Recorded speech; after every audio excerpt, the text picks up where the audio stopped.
Game fights, you have Castle in one side lane, Rumbles in the other one, then you group for this dragon, and you try and fight before this Jinx reach a 2 or 3 item spike when she becomes a monster. And I want to see if Faker sticks with Ignite because he hasn't actually run as much teleport as others have. They have a lot of global presence within their team because of the Shen and the Rek'Sai, but maybe Faker brings the Ignite to have a little bit more pressure in lane.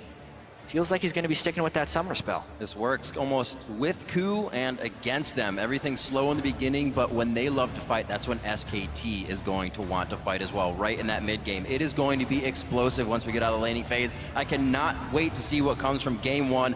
Wolf picking up that Shen, 9-1 across worlds. So Shen himself having a great tournament, great worlds. Yeah. And he's going to be all over the map, protecting his team as Prey tries to cancel people out. It's going to be one of these support picks. If you want to make sure your top laner can do fine one versus one, you get a global for him from the support to help him out. That's going to make it tough to kill Marin. All right, as we load up for the first game in this best-of-5 set, get on Twitter, share your predictions by sending hashtag SKTWin or hashtag KOOWin to @LOL Esports. Tell us who you think is going home with the Summoners Cup. We have to worry about who gets dough first. Big team fight in the top lane. Gorilla hitting up both Wolf and Bengi. The teleports are going to come in. That's Kuro. Smeb's already there to fight. Eyes on Bengi. They turn to Wolf now. He's safer in the jungle for them to go after, and it may be him going down. They try to get the cripple towards him. That's going to be Wolf going down. First blood to the KOO Tigers. Remember that Faker is not running teleport, gang. Where will the enemy team set up a play?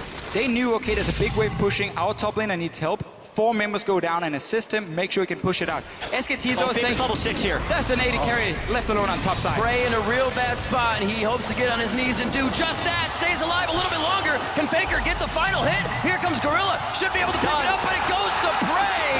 2-1 now in favor of the KOO Tigers. Wolf started off taking that one. Usually reactive, sits in the back, a little more proactive this game. You see him towards the top lane, hasn't had vision of Bengi, so he's sitting behind Smeb. Little action towards the bot side, the teleport coming in right now from Marin. His ultimate is up. They lay down the equalizer. Wolf should be able to get out of this one. Marin into the fight now. Kuro and Prey are the targets, and that's going to be Kuro going down. SKT seemingly pulling this one back in their favor with just a few kills to the bot lane, and that's a double kill for Marin. Massive play for SK Telecom here. Marin, he TP'd down, he walked behind the KOO Tigers. You can see they placed a pink ward in the lane. You're like, is there any ward where they can teleport? No, okay, we can take the fight then. Didn't realize that Marin then snuck behind through the jungle. In the end, SK Telecom sends down every single member. 3 kills for them. So much for that goal lead, and also a complete lapse of pressure. Trade Core. He's going to keep doing this, by the way, over and over and over. There's really no damage. Core can return, and Gorilla gets taunted. Oh, that teleport is down, so this means the fight is the 3 we have on your screen. That's instantly Bengi getting hit up. I want to kill him right now. He's waiting for Faker to join. Rek'Sai ultimate as well, just behind their blue, so Bengi should be here in time. They may not even need him. Stand United is on. They hit the end of the taunt by Wolf, and Faker picks himself up. Trying to force someone to move over and stop him. Has the mobility on this ribbon. That's a free dragon for KOO Tigers. Should be at least. Inside the pit, chompers are down to stop up Marin. Looks like he could not throw that ult down as he just used it. Still, Hojin on the backside. Gorilla throws on the ultimate. That's about to wear off soon. He could be the next one. All flashes forced over by KOO. A chase from Marin and Bengi. Kicked. Faker's range. Faker over the wall. Are they going to be able to take down Kuro? The wild growth is down. The first one is Gorilla. That's going to be few more kills. Hojin and Prey fall to the ground, and they've only lost their support. 8-4.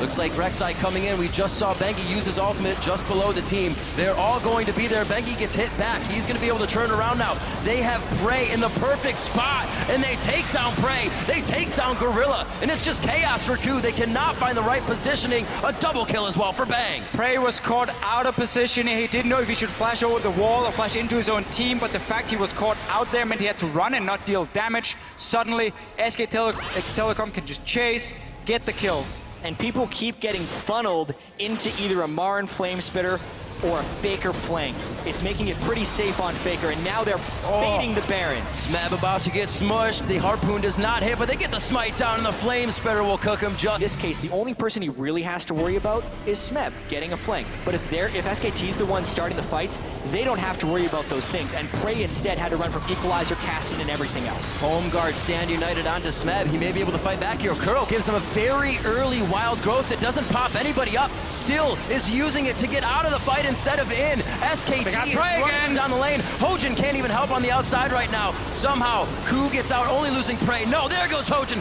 Now goes down Gorilla. SKT was just looking to light the fuse, and from a double kill to a triple kill, Bang is also getting huge. Summoner's back nice and fast, and it's got to be very difficult for Smev to make any moves against the team with On the Hunt, against the team that can rift walk. A very nice Zanya's through the wind slash. Smev's gonna go down in this one. He tries to put the nail in the coffin, but ends up in it himself. That's gonna be another turret. We said it would be Baron in the base, and SKT have their eyes on it. Level 17 cast in with Zonies is far too slippery to be able to take down unless you use all of your team's damage at exactly the moment that he is stunned.